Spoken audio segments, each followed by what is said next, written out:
This is Late Night Health. This is the radio show that cares about the most important part of your life, your health. Hi, I'm Mark Allen, and along with the insane Daryl Wayne, we're going to spend the next 2 hours talking about a variety of health issues that touch each and every one of us. We're going to be talking about everything from touch therapy during hour 2 to hearing Robert Clancy talk and give us an inspirational message. We'll be talking about the state of education in the next segment in about a half hour from now. And actually, we're going to start with talking about education. Our guest is Neal Simon, the president and co-founder of the American University of Antigua College of Medicine. And we're going to be talking about primary care physicians and the lack of that. And we welcome Neal from his office in Manhattan, New York. Neal, welcome to Late Night Health. Thank you. It's a pleasure to be here. We're there. Are we there, here, wherever? Are we? Do we have a deficit, if you will, of primary care physicians in this country? Yes. Actually, today we do. And there are predictions by experts in healthcare that by 2020 that a deficit will reach 80 to, depending upon which survey you look at, anywhere from 80 to 120,000. Wow! And that deficit will be primarily in primary care. And with the aging of America, as you and I add a gray hair or two to our heads, we're going to need more primary care physicians. That's right. With as Americans age, they have more health problems, and they need physicians to address those problems. And there just are not enough of them. As anybody who tries to make an appointment with a doctor today and has to wait 3 weeks to get in to see somebody knows already, and it's just going to get worse. The other interesting part of that is our physician population is also aging. So in many states, the number of physicians over 60 years old is 20-30% more than the number of physicians under 40 years old. Wow. So, and they're not being replaced. Many of the graduates, I understand, are going to specialties and not doing primary care. That's right. The U.S. medical schools are much more interested in having their graduates go into the specialties or the super specialties. Super specialties. I love that. Let's talk about getting into medical school today. It's getting harder, not easier. That's right. I think last year there were approximately 50,000 applicants for approximately little over 20,000 first-year medical school positions. And the average GPA of an entering student was a 3.6.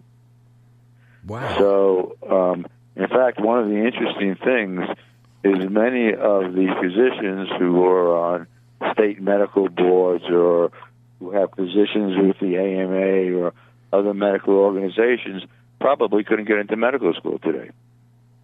Gee whiz.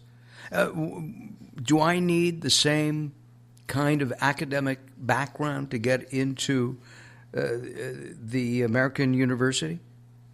No, we take more. I said, by the way, as the American Association of Medical Colleges has recommended, we take much more of a holistic approach to applicants to medical school.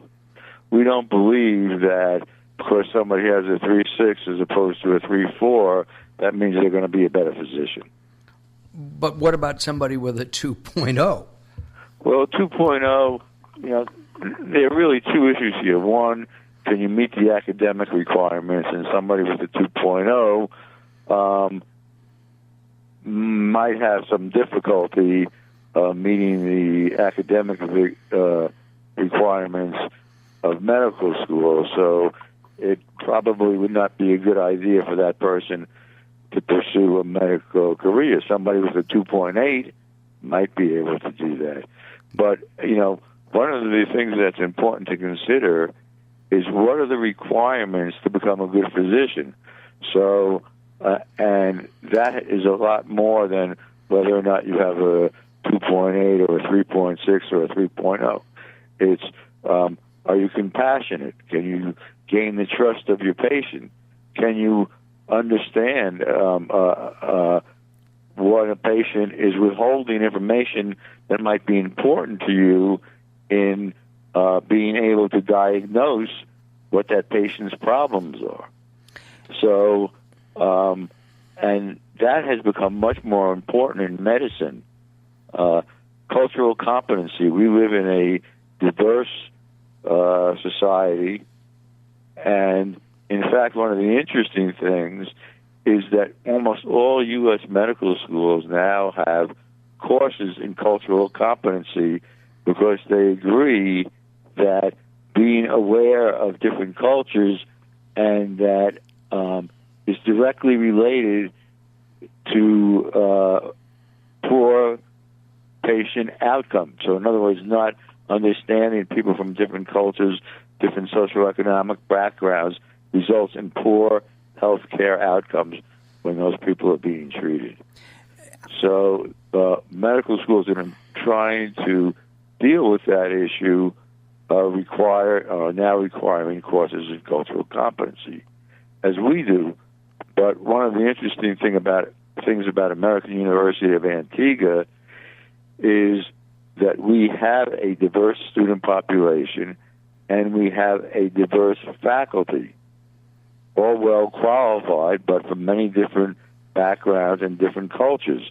So while American students need to take a course to learn cultural competency, our students live in an environment that teaches them cultural competency. At the same time, the African American community, the Latino community, amongst other segments of the population, are not producing as many doctors as their communities need. And my understanding is that the American University of Antigua is helping to fill that need. That's right. For example, the average number of African Americans who go to U.S. medical schools, first year of U.S. medical schools, is always between 6 and 7%.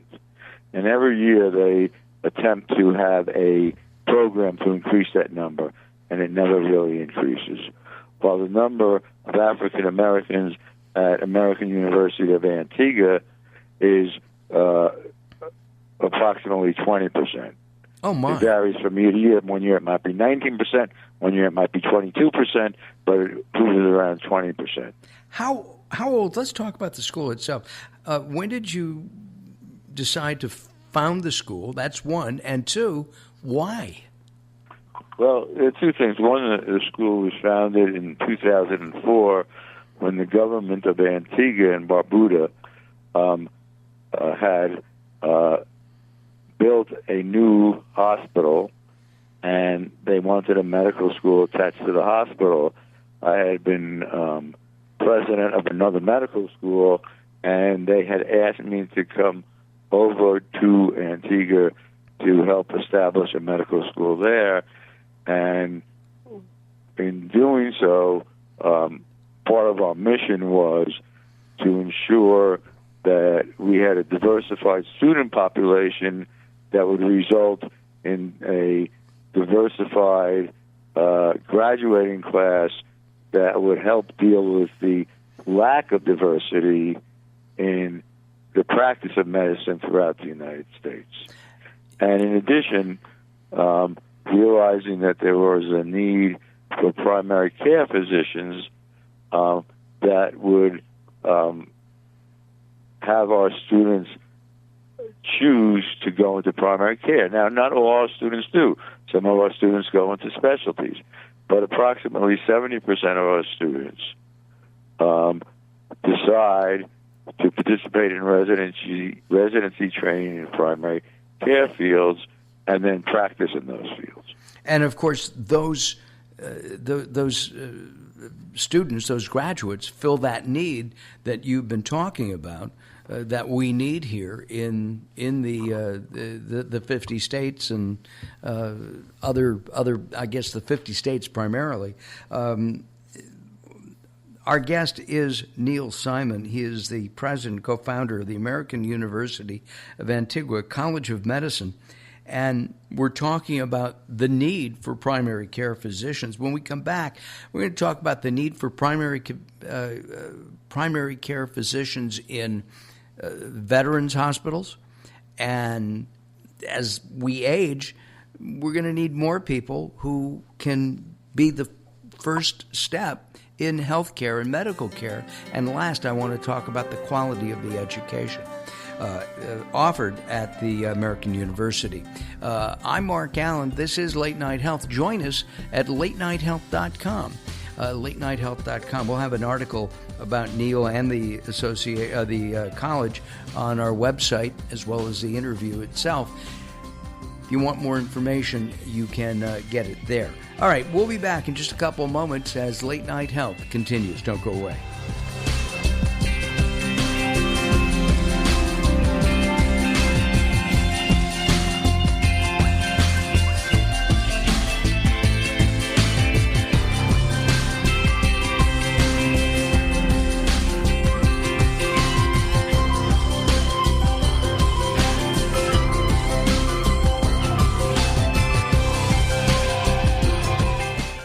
Attention users of the blood-thinning drug Xarelto. If you took the drug Xarelto and experienced complications such as cerebral hemorrhage, gastrointestinal bleeding or other internal bleeding, or if a loved one has died after taking Xarelto, you may be eligible to get a cash award for your suffering. Call the Xarelto Help Hotline now at 1-800-264-3150. That's 800-264-3150. To qualify for a cash settlement, you must file a claim before the deadline, so don't miss your opportunity for a cash settlement. Call 800-264-3150 now for a free, no-obligation consultation. Our call center is open 24/7. So if you took the drug Xarelto and experienced cerebral hemorrhage, gastrointestinal bleeding, or other internal bleeding, or if a loved one has died after taking Xarelto, call the Xarelto Help Hotline now at 800-264-3150. 800-264-3150. That's 800-264-3150.